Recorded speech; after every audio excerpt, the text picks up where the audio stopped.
Conceive, believe, achieve. Shut the f*** up. It's funny because at the weekend, obviously, we had Belfort versus Gastelum and people talking shit about that as well. And I thought I was very complimentary on the FS1 post-fight show. I was saying what a great job Kelvin Gastelum did. And people were still even commenting saying, oh, my God, you wouldn't even give credit to Kelvin. Because I'm assuming you didn't see it, Lewis. And for anyone that didn't see it, here's what I said. And I said, Kelvin Gastelum looked amazing. Kelvin Gastelum looked outstanding. He did what I couldn't do. He knocked him out, and he looked calm. He looked relaxed. He looked all these positive things. He looked incredible. I said the only thing is that it's hard to gauge where Kelvin is in the middleweight division, because I think it's fair to say that Vitor Belfort, the one that we saw Saturday night, isn't the Vitor Belfort of 2 years ago. I said he used to be taking testosterone replacement, he was on TRT, testosterone replacement therapy. And of course, you can see the physical changes. You would have to be a fucking moron, not as a post-fight analyst, not to mention that. Okay, so I was doing my job. Of course, pre-fight, pump the show. Going to be a great fight. Vitor's a legend. Kelvin Gastelum, not an up-and-comer, but new guy to the division. Yada, yada, yada. Just beat Tim Kennedy. Post-fight analysis. For me, not to mention the fact that the apparent change in Vitor's physique, for me not to mention that, I wouldn't be doing my job as an analyst. And I said, so it's hard to gauge. I said, what Kelvin did was amazing. He went out there, he put on a fantastic show and knocked him out in the first round. You can't ask for better than that. But I'm just saying that Vitor is a very difficult yardstick to use right now, because you don't know where he is, because he's lost 4 of his last 5, and all 4 of those were stoppages. So well done, Kelvin. That was amazing. It really was. But does it mean that he's, potential, champion in waiting? It's hard to say because of Vitor's difference these days. Yeah, and I'll post right now to the Twitter at BYM Pod. I actually sent you this image, the before and after of Vitor from 5 years, from 2012 when he first came back to the UFC to 2017. I mean, you're right. It is night and day difference. You're looking at like a guy who, and by the way, compared to me, he looks great. Let's get real here. I'm not want to talk shit on anybody's body, but comparatively, if you look at it, looks like 2 different people. And it is so obvious that the TRT was doing something for Vitor. I mean, this guy in his later years in his career had this crazy resurgence, and it was doing wonders for him. And it's almost kind of, I don't want to say sad, but it makes me feel bad to watch him kind of get in there now and get killed the way he's getting killed, comparatively to kind of where he was. Let me ask you a question. Does the UFC kind of discourage you from shitting on the guys for taking steroids? To be honest, obviously we have production meetings when we work at Fox Sports, FS1 as it's now called.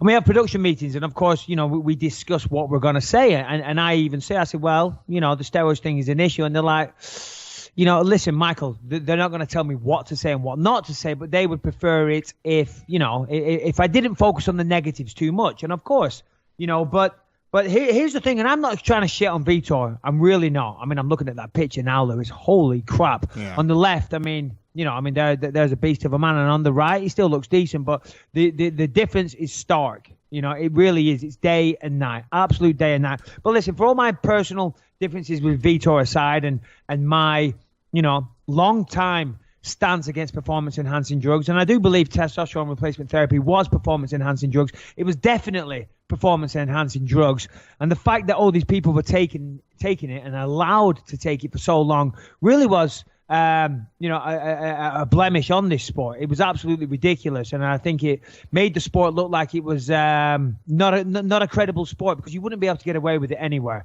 Anyway. Eventually, the athletic commissions, they got onto this and they outlawed it. Now, the funny thing is that all these people that were on testosterone replacement therapy, they're still competing to these days. I mean, look at Vitor; he's still competing. So, as I say, Vitor, listen, you got to give the guy credit. He was the heavyweight champion back in the day, juiced out of his mind. Yes, he was a light heavyweight champion back in the day, juiced out of his mind. Of course. I love how you're giving him credit. Pardon me? I love how you're giving him credit. Yeah, and he went on an absolute tear in the middleweight division, and you got to give him credit for that. But was he juiced out of his mind? Absolutely, 100%. Now he's not juiced out of his mind. It's a different Vitor. It's a different person. He's been stopped 4 times out of his last 5.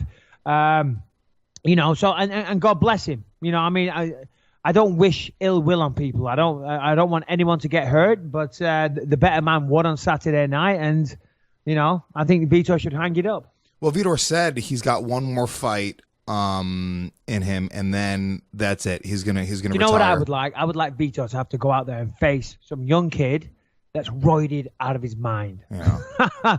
Just to let him know what it's like. You know what I mean? Stick him in there with somebody down in Brazil who's fiddling the system, who's roided out of his mind, and he's just got superpowers because of his steroids, but fails his test, granted, but still Vitor has to know what that feels like, because, it's just such an unfair advantage. It's such an unfair playing field. And I say it all the time. Until somebody dies, nobody's going to realize what a problem this is and the advantages that they have. And one day, mark my words, you saw it at our helping, but it's only a matter of time before someone dies, pays the ultimate price, and then everybody will think, holy shit, okay, something needs to be done. Well, in terms of a real opponent, I mean, if Vitor's going to do one final fight, it's the 185-pound division. He had mentioned wanting to do something like a Legends division, which is just kind of not for the UFC. Look, if they wanted to do a Legends league they were fighting in Costa Rica and they were bringing in Hoist versus whoever, right? I don't actually have a problem with that. If these guys want to fight, yeah, dude, I'd watch that. I'd watch that in a heartbeat. But I believe the UFC, they're trying to be the premier league. The guys who are fighting in the UFC, I believe they should be the best fighters in the world. I don't think that Major League Baseball should offer a Legends league for older men who can't compete with the younger guys anymore. If you can't compete anymore, maybe it's time to hang it up. But Vitor, nonetheless, has said he wants to have one more fight. Who do you think the final fight should be? It has to be somebody older. It has to be somebody that's on his way out. Yeah. No, let's give him a kid juice out of his mind. No, so, here's the thing. The Legends thing, that's just pathetic. Talk about wanting to stick around but make it easy for yourself. Okay, let's fight. Let's take out the knees, take out the elbows. We'll wear padded gloves. It's just ridiculous. Listen, you've had a great career. As I said, heavyweight champ, light heavyweight champ, right? You've done it all. Move on. Just because you're still trying to get paid out of it, that's all it is. A Legends division. Come on, nobody wants to watch that. Nobody wants to watch it, and it's laughable at best. I did say on Fox Sports on Saturday night, FS1, pardon me, a good fight, an interesting fight that a lot of people would pay to see would be him versus Anderson Silva again. Anderson's got to be close to the end of his career. Vitor obviously said one more fight. They did fight once before in Brazil. There's a fight card coming up in Rio. I think Anderson Silva versus Vitor Belfort 2 in Rio. That would be fantastic, to see them two again, and two legends going up against one another, so that would be my pick. Yeah, look, I think that makes sense. My only problem with it is, to be honest with you, Vitor he got caught, but he got embarrassed in that last fight with that front kick. And it's not like Vitor's looked like he's declined 5 times since then, whereas Anderson's declined, but not that type of decline. Anderson Silva still seems to be able to compete. And the funny thing is as well is that, because Friday night, I'm friends with the Prince of Saudi Arabia. Talk about that for a name drop. And popped round to his house on Friday night, and he's friends with Anderson Silva. He's a guy, we call him Mash, and he's the coolest guy. He's the biggest MMA fan ever.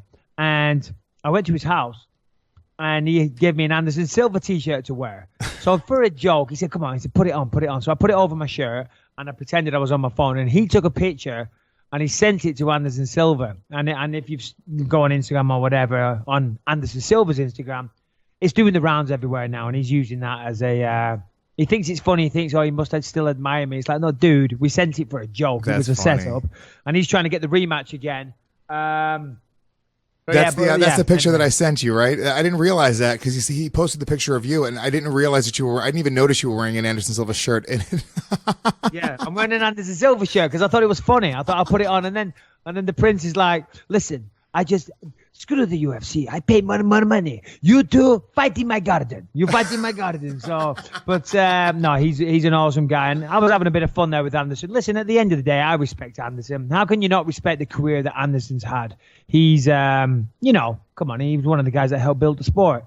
So that was a bit of fun. And even though we had that fight, and then we talked a little bit of trash afterwards, I don't really think there's any bad blood. So I don't mind sticking a T-shirt on and having a bit of fun. I think the fight that makes sense for Vitor. I think I figured it out.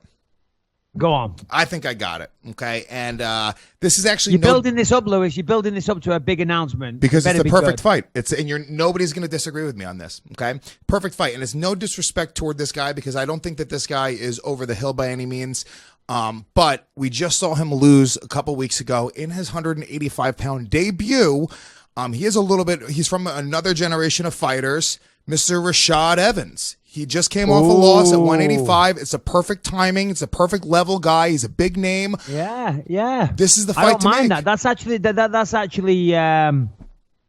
That's good matchmaking because if you look at Rashad as well, I mean, Rashad was the man back in the day, and he struggled against Daniel Kelly. Now, who knows? Maybe that's psychological. Maybe it's physical. Who knows? Maybe it's Father Time saying something. But you know, Rashad says he's still got plenty left in the gas tank. But you're right. Look at you, Mr. Matchmaker Extraordinaire. Rashad versus Vitor, 185 in Brazil, in Rio. Yeah, let's book it. Like it's my company. But yeah, that's good. To be honest with you, thinking about that fight, the more I start thinking about it, I get excited about it. It's actually perfect. That's a great fight. That's a perfect fight. The only problem is, and I don't know if it is a problem, they used to train with each other at the Black Zillion, so maybe that might stop them, but I doubt it. I think Vitor left there. I don't know. Something happened. He left and he started his own gym. So, yeah, they'll fight.